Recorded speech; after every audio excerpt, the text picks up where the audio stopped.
The shroud of free agency has fallen. The big move of the offseason has been made. That is, of course, Alex Cobb signing with the Tigers. Gotcha.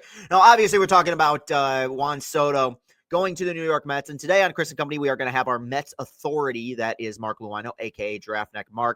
If you are familiar with baseball content creators or baseball YouTubers at all, you've seen this guy. Very prolific content creator. Known him for a minute. Interviewed him back when I was still doing Locked on Tigers. So we're talking about 4 years ago almost at this point. So I appreciate him taking the time in what is probably, a week of ecstasy for New York Mets fans. I'm going to tell him this, but I'm kind of finding myself living vicariously through Mets fans at this point, just because there are few things. And look, winning in baseball is fun. Making the playoffs, winning playoff series is fun. There is something incomparable, if that's a word, about when you sign that guy. When you flex, when you put your nuts on the table and you say, we're going out and we're spending money on this dude. And by this dude, I don't mean Javi Baez. I mean Juan Soto. I mean Justin Verlander. I mean Prince Fielder when the Tigers signed him. Those are moves that are so much fun. And I give Steve Cohen and the Mets a lot of credit. But we're going to ask Mark about a lot of different things. If you're coming on here saying, I want to hear about the Mets, don't worry about it. We're gonna pass the ball around. Very super personable guy. So this should be a very fun interview. And look, you guys like it when I talk baseball. We're going to talk about plenty of baseball. But before we jump into the interview, let's get some things out of the way. Look, if you're watching this right now and you're thinking, God, this guy in his red shirt and his slick back hair, I can't get enough of him. I can't get enough of him.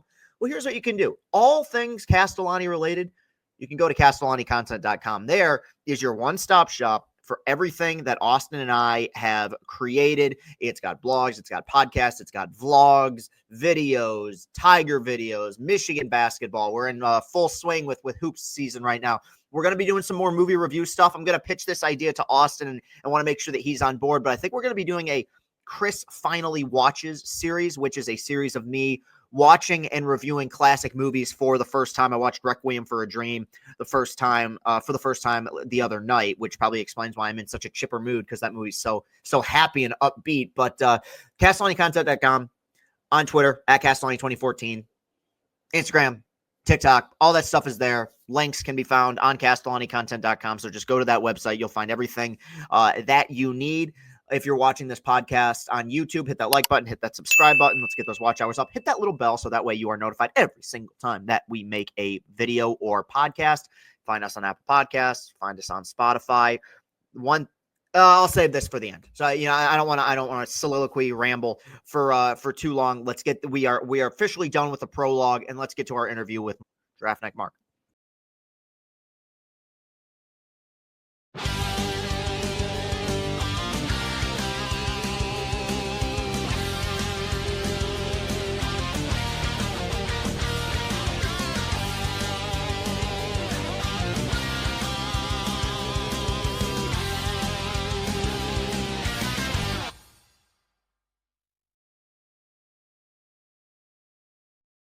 GiraffeNeckMarc joins us on the pod today. I figured after the week that was, we had to get our Mets authority, our Mets correspondent here on Chris and Company. And obviously, you do much more than just Mets stuff, but you are the host of the Mets Stuff podcast. Have been for a minute now. That's through Foul Territory, right? Yep, through Foul Territory now. Just pumping out Mets content recently. It's been a good time to be a Mets fan. I can imagine, and that's where we'll start. I speak for a lot of Tiger fans right now in a lot of ways, where we're kind of living vicariously through you, because anyone who is around my age that grew up a Tiger fan grew up in the age where oh shit, we signed Prince Fielder. Oh wow, we gave Verlander an extension. We gave Miggy an extension. Not so much the case here anymore, but you do. But you go over to Queens and you have an owner in Steve Cohen who's spending money like crazy. Just brought in the best hitter in baseball. And I feel like this is going to be a story that people will be telling for a long time. But where were you when the Mets signed Juan Soto?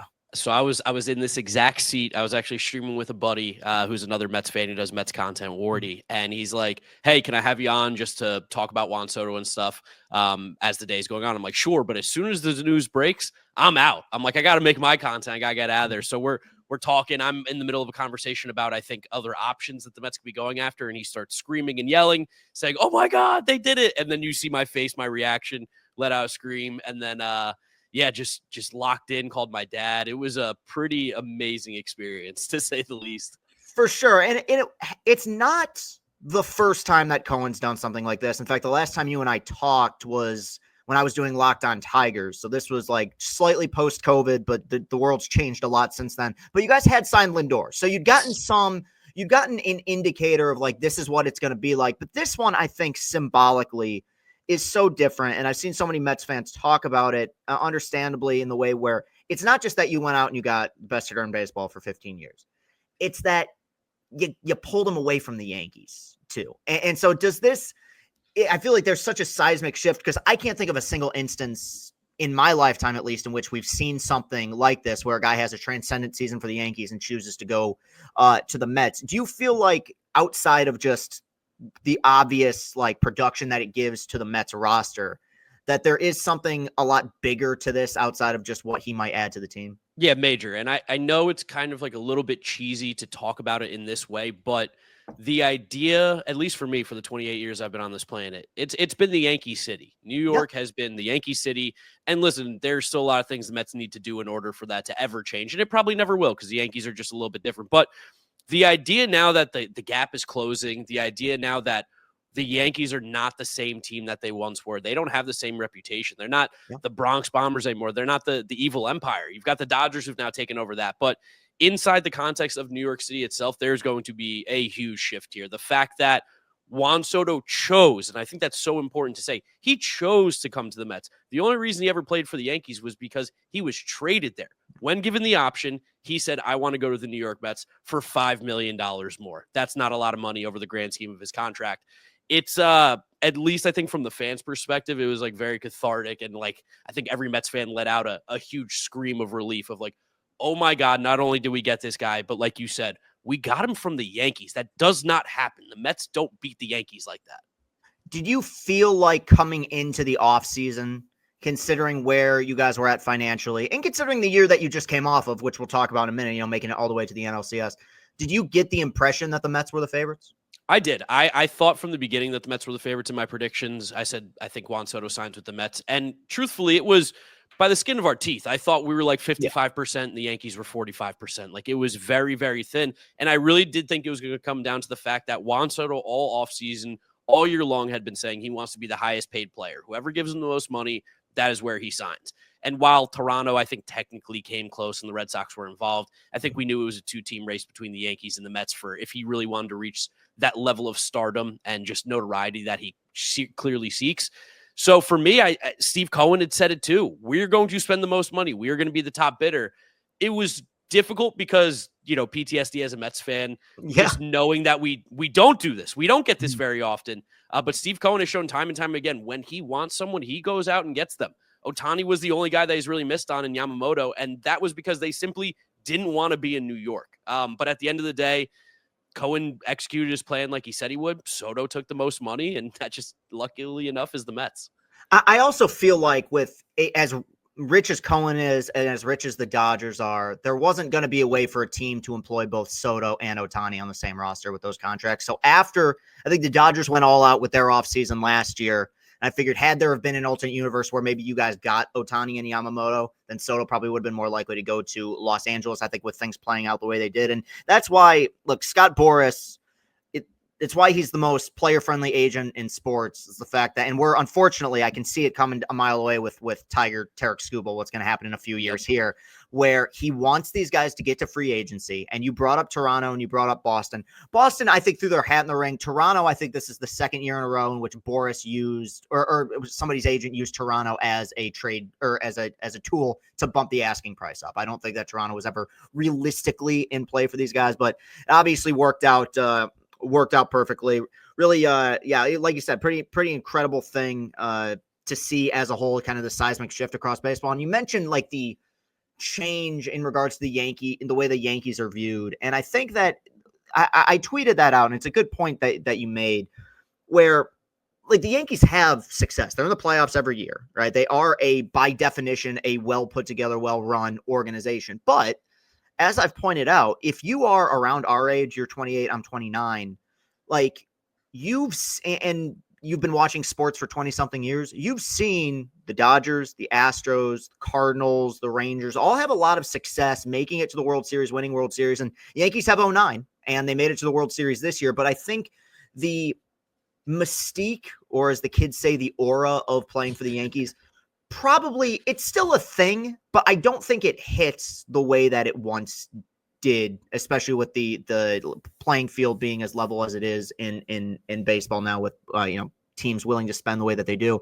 I'm interested in this because you've been on both sides of it as a Mets fan, where you've been a team that has not spent as much as they should, and now you've been a fan of a team who is arguably going to have the top payroll in baseball. If you had the choice, and this is probably kind of a tough question to ask after the week you've just had. Sure. Would you accept a salary cap in baseball? Would you prefer it? No, I never would. Truthfully, like I've even before like the Mets stuff, even when the Wilpons were crying poor and all that kind of stuff, I've never been a pro salary cap guy, just from the standpoint of all these teams make money hand over fist every single year. We've seen the graphics that have come out, we've seen the stats. Every team is making money. Even the Mets, who theoretically operate at a loss last year based on how much spending they had and their revenue and all that. Every team's still making money. These TV contracts are incredible. I think if anything, there should be more of a salary floor. That's never going to happen either, though. You're never going to be able to tell these owners how much money they physically have to spend. But I think we are getting closer to a salary cap. And that's, I think, more of the answer that I could give, because especially now with Steve Cohen. Please don't cap us. But right. I think the way that Cohen's going to spend, I think the way the Dodgers have spent, I think even maybe some of these other teams are going to be looking to get super aggressive towards the top.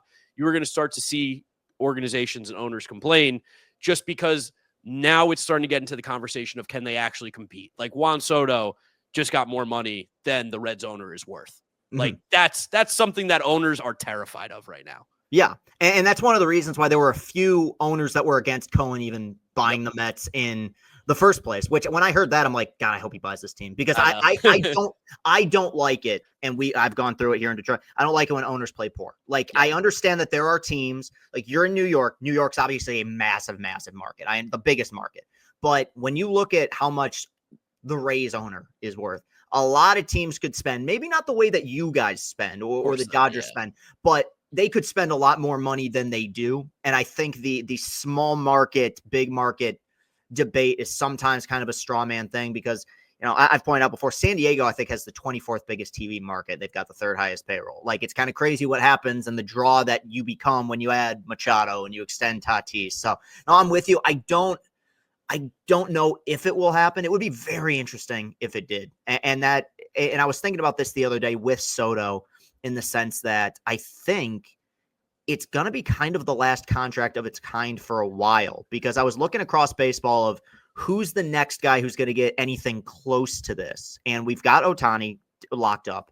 And looking down the list, I mean, the first one that would have come to mind had he have not been locked up, and what's going to end up being a super team-friendly contract, is Bobby Witt. I think Bobby Witt probably would have gotten the modern-day equivalent of what Alex Rodriguez got from the Rangers, but locked up long-term. Do you think the next $700 million player is in baseball right now, or do you think we're going to have to wait a few decades? I don't think he's in baseball right now. Yeah. I was having this conversation with some friends, and I was like, the amount of money that he's getting, truthfully, it's probably too much money. At the end of the day, for a player to get paid, he's going to make $800 million over 15 years. The overpay stuff, sure, don't care. He's on my team, happy to do it, but I don't know, value wise, it's almost impossible to live up to that value in terms of money being returned back. The Mets can win World Series, the Mets can be successful. That will be a win for Steve Cohen and Mets fans. But in terms of actual dollars, revenue amount, it's going to be almost impossible to make $55 million or $51 million a year back from Juan Soto, because at some point he's going to turn 36, 37, 38. He's just not going to be as good as he is right now. So it's going to be impossible. It's going to look terrible at the end of it. But if you win, that's where you can make it up. And I think it's just not feasible for any other player to get paid that much. Ohtani pitches and hits. That's the only other guy that's even close. Mike Trout, we are talking about, before the injuries that have happened last few years, as hands down, maybe the greatest player of all time. and he's $300 million below Juan Soto. Like there's no way. And with the fact that it was the perfect storm of Soto being called up so young and being a free agent at 26 years old, going into his 26-year-old season, there's almost nothing ever going to be like this again.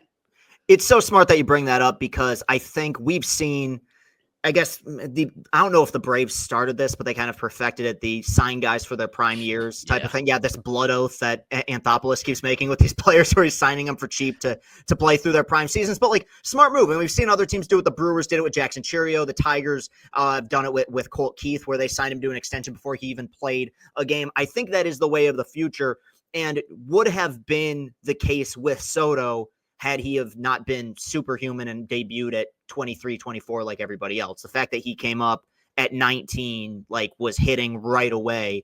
You get him for his prime years. You could argue he's just now hitting his prime at 26. It creates a whole different discussion. So yeah, I'm with you. I don't think that person is in base, but we got guys that are going to get paid a ton. Like, I think like Skubal, like I brought up, will get paid a ton. Skeens at some point will get his money, but I think as Michael K, I was listening to his show, brought it up, the highest AAV for a single player was Alex Rodriguez. That lasted 2 decades. That was, so it's probably going to be that long till we see something like that again. Obviously this most recent Mets season, a roller coaster campaign. I mean, it's very funny, man. Early baseball, you never know. I remember the second series of the year, you guys were 0-5 playing against us. And you had Gary Cohen saying, "God, this feels like rock bottom." And I definitely, in that moment, did not think we're watching 2 playoff teams. But we got one team that found their way to the ALDS, another team that found their way to the NLCS. I guess as a fan, you've gone through some really good Mets seasons, 15, 06, even the team in 22, won 100 games. But I can't think of many that were probably the emotional roller coaster that this particular one was. Would you say that this team connected for probably being maybe the most fun Mets team that you guys have been around? Yeah, no, it was a different experience. Like I think I have soft spots for different Mets teams throughout history just because of different memories. Like 06 was kind of the first real run as like a sentient human. 2000 was Mets Yankees. 2015 was, I got to go to the World Series for the first time ever. But this 2024 Mets team was, like you said, such a roller coaster, and there were so many storylines, which is crazy. I think at one point there was a graphic put about Twitter by someone on Mets Twitter named Diana, where it was like the spikes of like the Mets win probabilities and playoff probabilities. Like,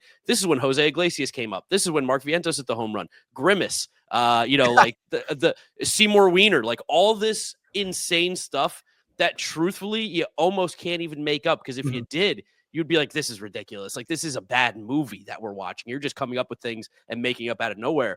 But the way that this team rallied towards the end of the year, the way that Francisco Lindor, who I've always loved as a Met, but a lot of Mets fans were not really sold on him just yet. He stepped up. He became the leader of this organization, became the leader of this team when Jorge Lopez threw his glove over the fence after getting ejected from the game. He took over. Mendoza is someone who I think everybody trusts at the front office. David Stearns there. Like, they've built something that is incredibly sustainable and something that is fun, which is like a rare combination, because usually like the Dodgers are fun because they win, but the Mets were winning and also were fun, which was something different.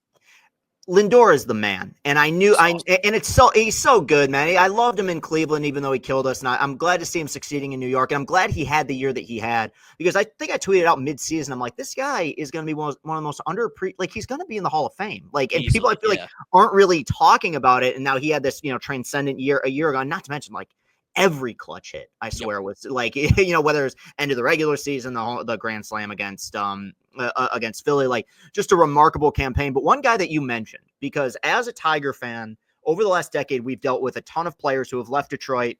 The numbers are staggering. If you leave Detroit, odds are you're winning a World Series, winning a Cy Young, or throwing a no-hitter at some point. Like, it's pretty remarkable.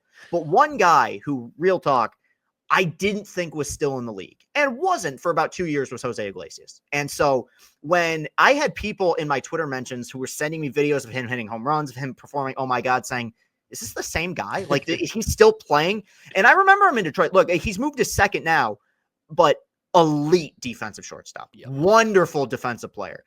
Put him 9th in the lineup. He could slap a single. That was his role. I think even made an all-star team in 2015 for us.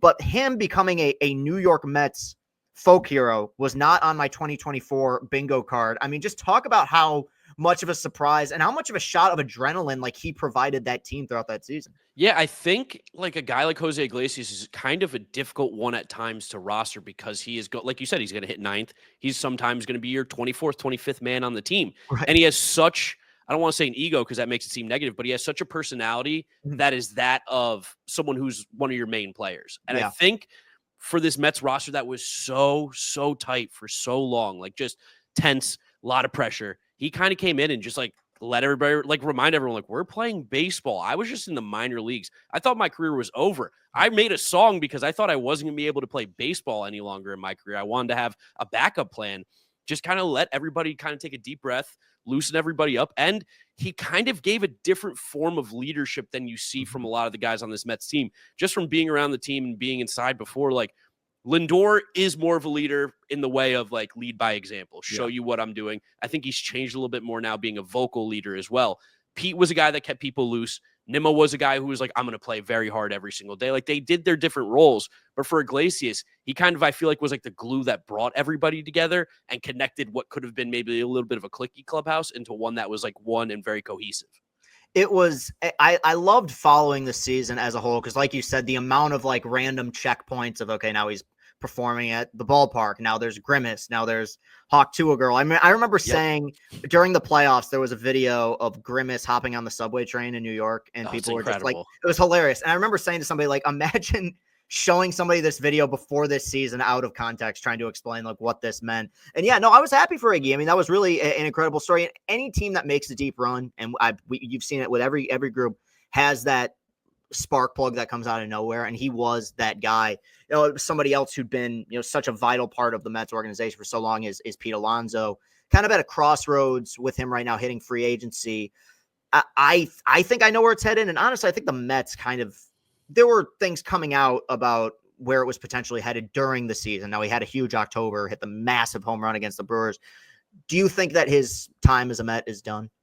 I'm 50-50 on it. I really am, because I think for a guy like Pete, whose market is developing incredibly slowly, and let's be honest, I think everybody but Pete Alonso knew this was going to happen. Pete's a phenomenal player. He's a great power hitter, one of the best in baseball, but at the end of the day, he's not one of the 5 best first basemen in baseball. At the end of the day, he's not hitting 50 home runs a year like he did in his rookie season. So there are things that kind of limit him, and this is the issue with Scott Boras, is kind of like the Pete Alonso clients, and we saw that with Cody Bellinger and Blake Snell and Matt Chapman the last few years, where you kind of just get caught in this in-between of what you think your perceived value is and what teams are actually willing to pay. And it's not that they don't think you're good, it's just they don't think you're worth the price that you are wanting. The Mets gave Pete Alonso an offer before spring training last year that was pretty comparable. It was going to come out to, I think, like $23, $24 million a year for like 6-7 seasons. And he turned it down. Understandably, he wants to bet on himself. I do think that the Mets would like a reunion with Pete Alonso. I think more so now that they've got Juan Soto, it makes a lot of sense to get Pete and just really lock up that lineup for the next 6-7 years. Alonso, Nimmo, Lindor, Soto. That's a pretty good core, along with Vientos and Alvarez, where you could be like, we have 6 of the 9 positions on the field covered. Let's figure out the rest year by year. The one thing I do worry about is I feel like the Yankees are going to come in and be like, you took Soto, we're going to take Alonso. They need a first baseman really badly. I know they're connected to Christian Walker. Christian Walker, honestly, is probably the smarter move for them just in the short term. But David Stearns has been kind of showing his hand a little bit more than I was expecting at the winter meetings, talking about how they would love Pete Alonso back. Mendoza spoke at the winter meetings too, saying Pete's a great guy. We'd love to have him back on the team. He was our first baseman last year. Don't really want anybody else.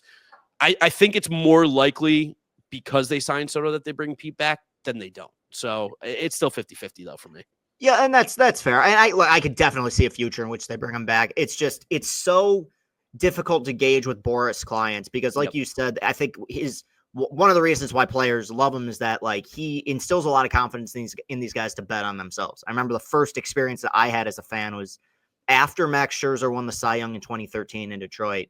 Before opening day, he was offered 8 years, $144 million from the Tigers and turned it down. He has a good year in 2014, gets the insane contract from the Nationals. The rest is history. Thing with Pete is that as good as he's been, and like I'm not turning down 34 home run production, there has been like a noticeable downward trend over the last few seasons. Not to say that he's been poor in terms of production, but that's what guys pay attention to when you're signing a guy long term. Is like, what's it going to look like in the 3rd, 4th, 5th year of this contract? It'd be very strange not seeing him on the Mets, quite frankly, but I do understand both sides of it. I guess kind of going beyond that, look, you got your guy in Soto. There is still going to be money to spend and people to add. What do you think is the most important elements that this team needs to add to the part of this team that still needs more production? Yeah, right now we need an ace. Yeah, I love Kodai Senga. He's awesome. We didn't really like last year. He didn't pitch. I'm not counting that as a season by any means. So I we, agree. we haven't seen him pitch meaningful baseball really in a full year. So I think to put like the frontline starter, the ace weight on his shoulders would be a lot for a guy who still has really only played 1 year of professional baseball in America, and it was a great year.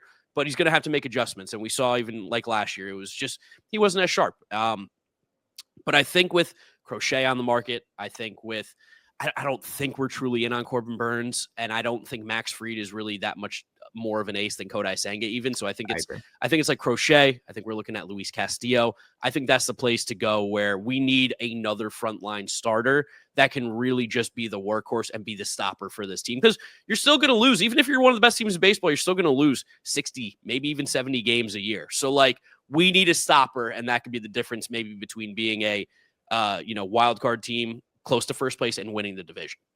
I agree. And I think last year, this is where I put a lot of faith in David Stearns. I loved what he did in Milwaukee. I think now that he's one of the best GMs in baseball. And I think last year, as much as I liked your lineup, I remember coming into the year being like, man, I would be super excited about this rotation if it was 2017. Like Quintana and Severino and Manaea. You know what? You got really good baseball out of all those guys. And that's why, like, on paper, I'm not crazy about the Montas signing, but I think Stearns is one of those guys who can take these 1-2 year flyers out on guys who end up like pitching some of their best baseball over time. But yeah, you're right. I think adding that one, I think Crochet makes a lot of sense. I've always been a Luis Castillo guy, and Seattle is so desperate for offense at this point that I could see New York potentially being in play there as a potential team to trade with.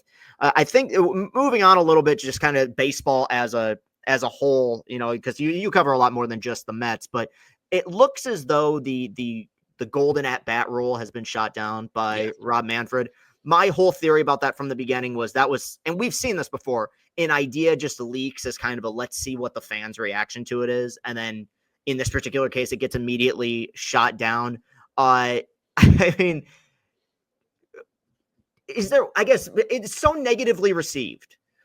Do you see on the counters, in terms of a counter argument, any positive to that being a thing, or do you think it was just completely silly? I think it's completely silly. I mean, I hated the idea. Like, I think you want to do in the All-Star game, like, sure, like, let's make the All-Star game a little more hokey. I think that's fine. I think that's fun. You can, manufacture these great moments like Ohtani and Trout facing each other in the World Baseball Classic. Like, that was one of the coolest baseball moments we've had in the last 20 years. But that was also cool because it was real. It wasn't manufactured. We can't have that during the regular season. God forbid the postseason. So I am glad that got shot down. The one positive I will take, though, is that I like that Major League Baseball is trying to think of creative ideas to help improve the game. Now, granted, I didn't think this would improve it, but they're trying. And like you said, I think it was leaked because they wanted to just kind of get a general consensus of what everybody was feeling. And once they got it, they knew this was never going to happen anyway. They've got their answer officially now, though. But I like the idea of getting more creative and trying to figure out how to make baseball better as a whole, or just getting more entertaining. I mean, this is entertainment at the end of the day. Yeah, and I'm with you, and I think their mind is in the right place. It's just the execution is poor on this particular idea. And the thing I always go back to, and some of this is personal bias because I'm a pitching guy. I like watching pitching duels. I think somehow the next thing they need to focus on, and they've alluded to this in the past, is making the starting pitcher role a little bit more valuable than it is in the modern age. Now, of course, you have your Garrett Coles, your Tarek Skubals, like Senga when he was rolling a few years ago. But I think from a viewership standpoint, like there's so many games where okay, this guy might face one time through the order. He's going to face 3 batters. He's going to go 1 inning. I think. Now, I'm not in favor of a 6-inning minimum. That's insane. Yeah, you think arm blowouts are bad now. I mean, imagine a guy giving up 10 runs and having to throw 120, but that's ridiculous. But I think something to make the head-to-head pitching matchups a little bit more valuable, just because I get so annoyed watching these even regular season, even postseason games where a guy's got 5 scoreless innings, he's rolling, and then like they pull him because he's at 70 something pitches or he got to turn it over to the pen. I'm not sure exactly how you work on that, but I feel like that would be something that they could use to kind of improve the game. Talking about just you individually in your content. First off, I gotta say the last time you were on, you brought up the fact that you were in college when South Carolina had the Final Four run in 2017. Now, switching sports for a second, things looking pretty good with Shane Beamer right now. Are you, I guess not pissed because they did overachieve, but do you feel like they should have been a playoff team? I think we are one of the 12 best teams in college football. I think in terms of talent and performance, I think we are, but I understand leaving us out because we lost to Ole Miss. We lost to Alabama. We have the same record. I can swallow that pill and know that technically those two teams should get in ahead of us with the same record and relatively same schedule, strength of schedule, all that kind of stuff. But if you look at teams down the stretch that have been, in college football, it's hard to say South Carolina is not one of the 12 best right now in the entire country. But incredibly optimistic and feel so good about the future. Like I've always been a Beamer guy. I've really liked when they brought him in. He's been a very just good dude for the school in general, on both sides, football and off the field. So to see it all starting to come together, and thank goodness they actually gave him the time, because we've just been cycling through coaches, it feels like, ever since I stepped on campus. So it's nice to see that he finally got his guys in here, like Lenoris and Dylan Stewart and all these guys stepping up. And you see Nick Eamon-Wari, who's going to be like a second round pick this year. Those are his guys. And now you can start to see the vision in the future and what he's building there. And South Carolina looks like they're going to be pretty good playing football for the next couple of years, which is something that I originally went to South Carolina for. Never got to see it while I was there. Hopefully get to see it now moving forward. Yeah, and I mean, it's tougher to win in college football now than it ever has with NIL, with the portal. Now, I do think South Carolina as an SEC school, like, I think, and correct me if I'm wrong, like, the backing should be there in terms of like facilities. I mean, I feel that way about pretty much any SEC school. And, I one thing I didn't ask you about the last time you were on, I should have, is South Carolina is an elite baseball school. And I'm always fascinated because college baseball is something that, like, the people who are really into it are like, this is awesome, and they follow it. I just, as a student there, what were kind of your experiences as a South Carolina baseball fan? Did you go to any games? Yeah, I'd go all the time.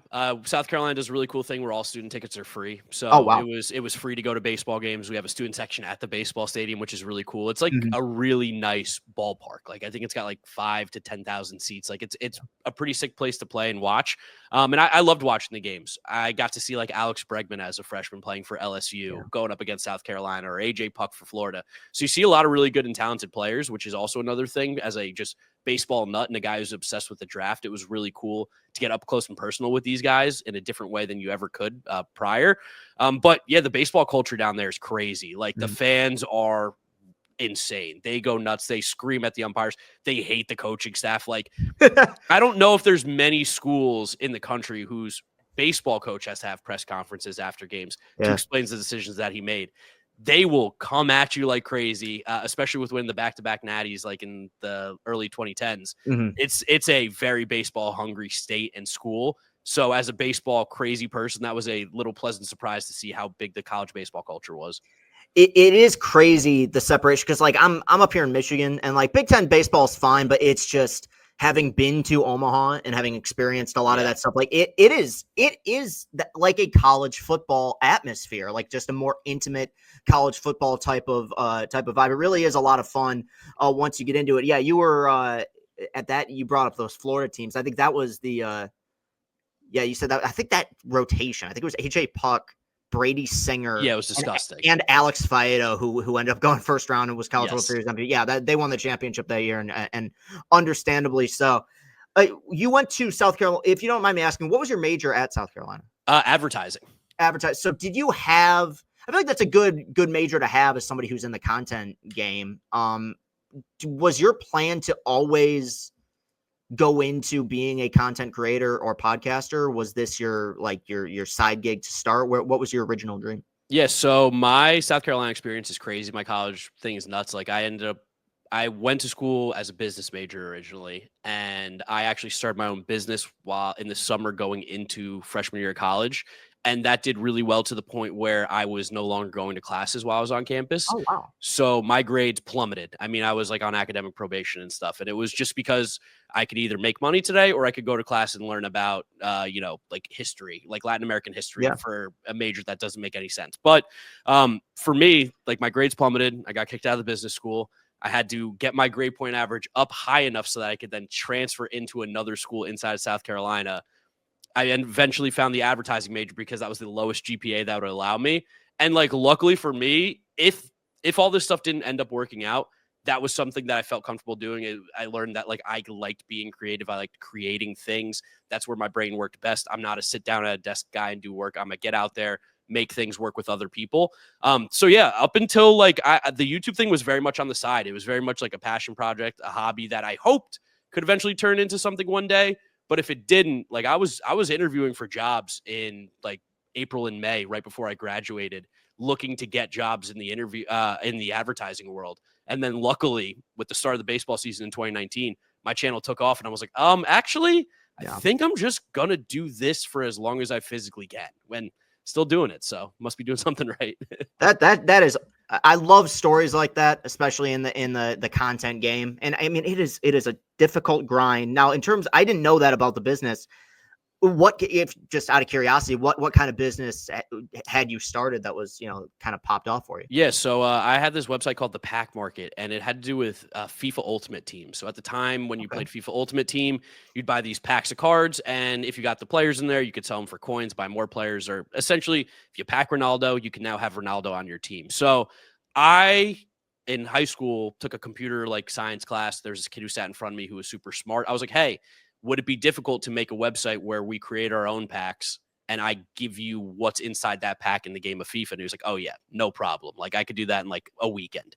So we made the website, started essentially being a secondary marketplace for FIFA Ultimate Team packs. And because I weirdly had connections in the FIFA YouTube market, I was able to get those guys to advertise it. They pumped it out. It went like insanely crazy for like a 6-month stretch. And that just coincided with me not going to classes for about 6 months. Wow. Is that still an ongoing thing? No, it ended. It had like a little 2-3 year run.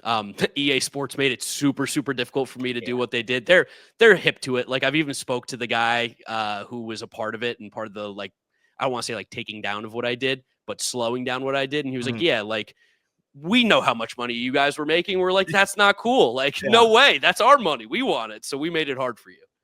That's really interesting though, man. It's good for you to have that initiative. And I mean, it's so hard to start a business to begin with, let alone have a successful one while you're in college. And one thing I've always liked about your content and just about you as a person is the fact that, like, okay, Mets fans are like, it's a meme, like how miserable they can be. And I'm not saying like, I mean, guys got injured getting out of cabs. Like, I'm not saying that it isn't justified, but Juan like, Sanchez. Right. Yeah. But you have a very positive energy to you. And I remember the first time I interviewed you, somebody asked me about you and was like, and I said to him, it's like, it's not an act. Like you're genuinely like a pretty upbeat dude. And I think so much of fandom, whether it's Mets related or not, but so much of fandom is like steeped in misery. It's like, here's how bad my teams are. Like, and that's because that's the way, like, how many seasons end with your team being the championship team? Like, I've been watching sports for 20 years. Once, and it was last year with Michigan football, I've seen them be the best team. Besides that, it's a lot of heartbreak. I guess, is that something that you're cognizant to when growing your brand of, like, I think the term growing the game is a little bit overused, but like as somebody who brings a legit enthusiasm to the game without avoiding that kind of like textbook pessimism that a lot of fans have? Yeah, it's something that I definitely pride myself on a little bit more than I think a lot of Mets fans would in general. It's like you said, it's super easy to be like negative and down. At the end of the day, like, one, baseball's awesome. Like I love baseball so much. I'm a huge Mets fan, but like truthfully, like I love baseball. Like played it throughout my childhood.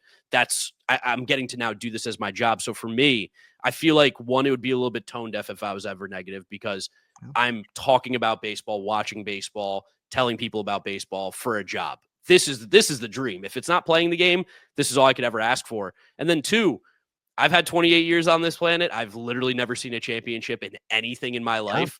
So I've seen a lot of down. Like everything has been down for me thus far. So when good things happen, it is a genuine like excitement because I've seen what like bad teams look like. I root for bad teams. This is the first time. Like right now is a very very uncomfortable feeling for me because the Mets are good. I'm a Knicks fan. The Knicks are good. I'm a Washington Commanders fan. They're good. South Carolina football is good. Like this doesn't happen for me. I don't really know what to do. So I just take it in as like, I'm going to enjoy it. I'm going to ride the wave as long as I possibly can. And when things go down, like, yeah, I'm going to be pissed every once in a while, but also at the end of the day, like it's a game. There are things that matter so much more in life than like, if my baseball team wins, if my baseball team is successful. This is supposed to be fun and entertaining. And that's how I want to kind of keep it. Yeah. And there's a lot of parallels, I think, to that Detroit fans will relate to in the sense that no one in this state knows what to do while watching the Lions steamroll team. Yeah, like, this is not like we're not. No, people I don't know what to do, and I'm not even a Lions fan. People who are 90 are like, I've never seen this shit. Like in any level, like it is strange, and I think it's cool that it's happening to this particular fan base because we've seen so much misery, and I think one of the very fun things about content creation is that the misery is documented, but so is the joy. Like this was my 8th year doing the Tiger videos, and the most wins that we'd ever had in a season was 78 prior to this most recent season. And we're including 2 98 loss seasons and 114 loss season. And so like when they had success, similar to like when the Mets were good, the first thing I thought about was you and a lot of the Mets content creators, Jolly Olive, those guys. And with the Tigers, a lot of what people thought of were like Scott Bentley and me and some of these people that had been around the team for a long time. It does, I think it was 50 Cent that said joy wouldn't feel so good if it wasn't for pain, It's so true though. It is like absolutely. You can't actually fully experience what joy is without knowing what the opposite version of it is. And that's what makes it so much better. Like I remember seeing some of your videos, like when the Tigers were popping off, and I'm like, yeah, I get that feeling exactly. Like I don't know what compelled me when Francisco Lindor was up against the Phillies in the NLDS, and he hit the grand slam off Carlos Estevez. But I'm like, I think I'm going to record myself while this is happening. And he ends up hitting the grand slam, and I'm like, this is a feel. Like I almost passed out just from sheer excitement. Like the people next to me, I sat next to random people because I bought a ticket last minute. They were like, "Are you okay?" I'm like, "No," but like this is amazing. It was literally the other night I was watching because my producer and I were at Comerica for the watch party when they played the Astros. Like Andy Ibanez's triple off of Josh Hader. Yeah, and I'm glad to be able to watch it because I don't remember it. It was full blackout, like core memory that you somehow don't remember. It was very unique. So yeah, look, it's been an incredible ride for you, an incredible ride for the Mets, and you've had the opportunity to interview some really great people doing the Mets podcast and everything, and I've seen you at Citi Field. Has there been a moment in which you felt the most starstruck, or you've had a most like pinch me and must be dreaming moment for you? Yeah, there's a few that have stuck out to me. So one of the ones that was crazy was when we got to interview Max Scherzer, and that was the biggest player ever spoke to at the time. We got Lindor a little bit later, and that was another one. But like we had kind of been a part of the organization for a little bit at that time, so we've met Lindor. Like it wasn't as big, but with Scherzer, one of the greatest pitchers of all time. A guy who, regardless of what team he was on or whatever, like I think everybody around baseball just has the utmost respect for Max Scherzer. And he's kind of an intimidating figure because he's an insane human being. So when we went up to him and asked like if we could talk to him before the game for an interview, he gave us the answer of, I got to go get my running in. I'll talk to you guys after. And usually that means no, not today. Ask me another time, which is completely fine. They don't owe us anything. He comes back into the dugout and goes, all right, guys, I'm ready to go. And we're like, what? Like, are you serious? He goes, yeah, Matt. He goes, what's up, man? Max, like, what's your name? I'm like, you're introducing yourself? Like, this isn't how it goes. And then we sat down and talked to him for 15 minutes. And that was easily the best interview ever given on the Mets Up podcast, given by myself. He was so engaged and so interested in what we had to say. And it was really cool because at one point you could almost see it click in his head where he was like, these guys know baseball. They actually know what they're talking about. And he really opened up. We had to cut the interview short. He wanted to keep going. We're like, dude, the game's starting in like 30 minutes. You got to get ready. He's like, oh, yeah, my bad. All right. I'll talk to you guys again soon. So that was a really good one. And then two kind of funny ones here. When we interviewed Justin Verlander when he signed with the Mets, we got to go to his press conference and everything. We got the first interview with him. We're walking by the Mets clubhouse, and as we're walking by, we see Kate Upton in there, and that like made me fall to my knees. I was like, oh my God, Kate Upton, like, holy shit, that's so crazy. Like 10-year-old Mark would be losing his mind.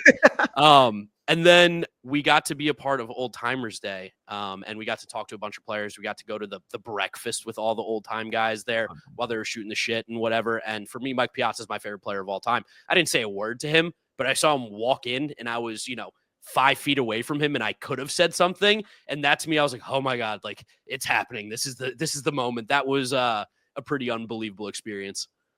Do you think Citi Field? I don't know. I think it's maybe getting properly rated now, but I'm not going to act like I've been to either park because I haven't. But from the people I've talked to and just the environment I see on TV, I think Citi Field is the superior park in New York. Like, I think it has legitimate personality.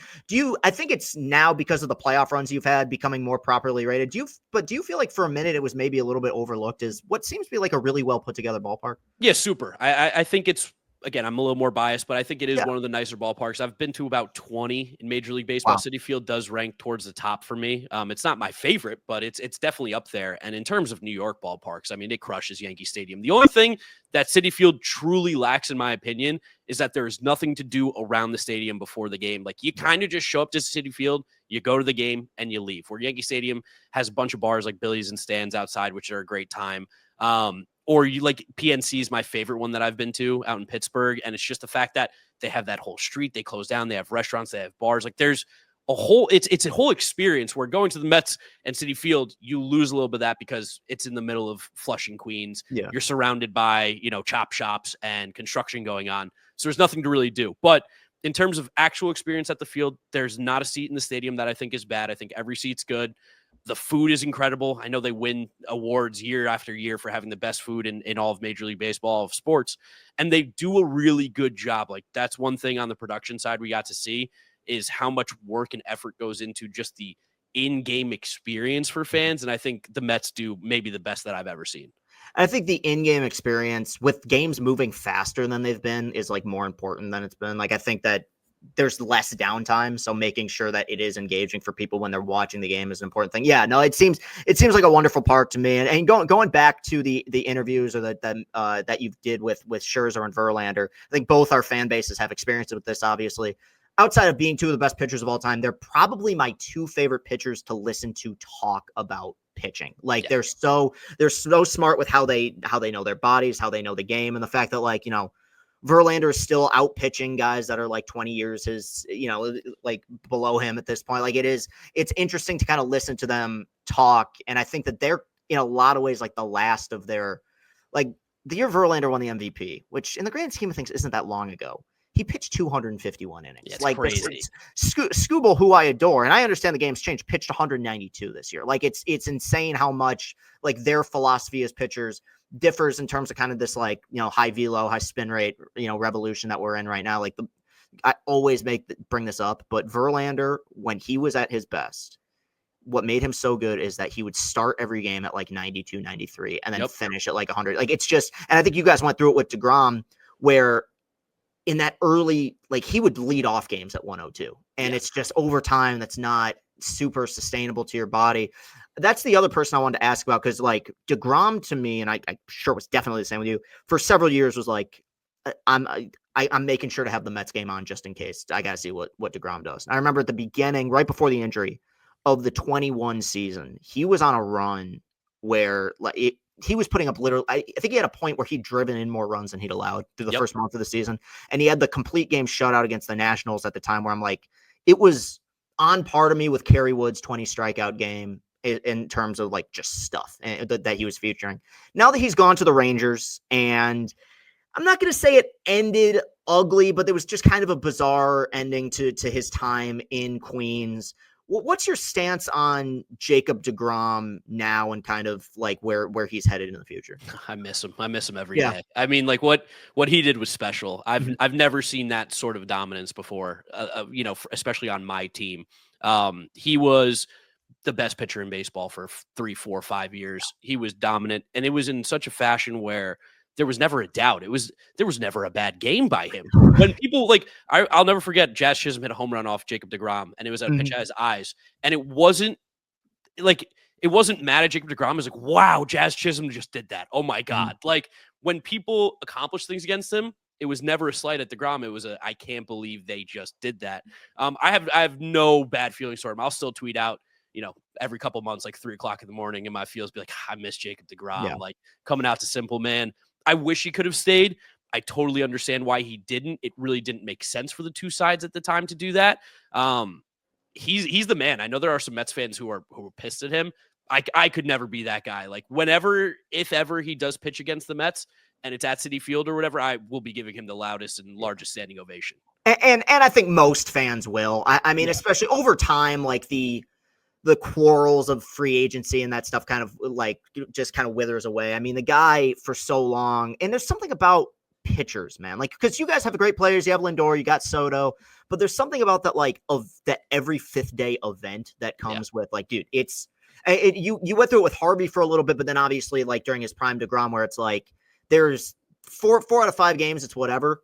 Okay, now this guy's pitching. I mean, that there's something super fun about that, and the fact that there's, I think, a connection that you guys had with him as a fan base, in the sense that he was kind of the ultimate Met, where that 2018 season was just so ridiculous, where they just weren't scoring runs for him, and this guy was going out shoving every single time. And I think, honestly, like, as frustrating as it is, you earn a greater appreciation, to me, like, for a guy like that who's not having the best luck and who has to go out and shove every fifth day just to make sure that he doesn't take a loss. And I hope, and I'm with you, I've always been a fan. I hope that he gets at least 1 or 2 more good years from out of Texas, in large part because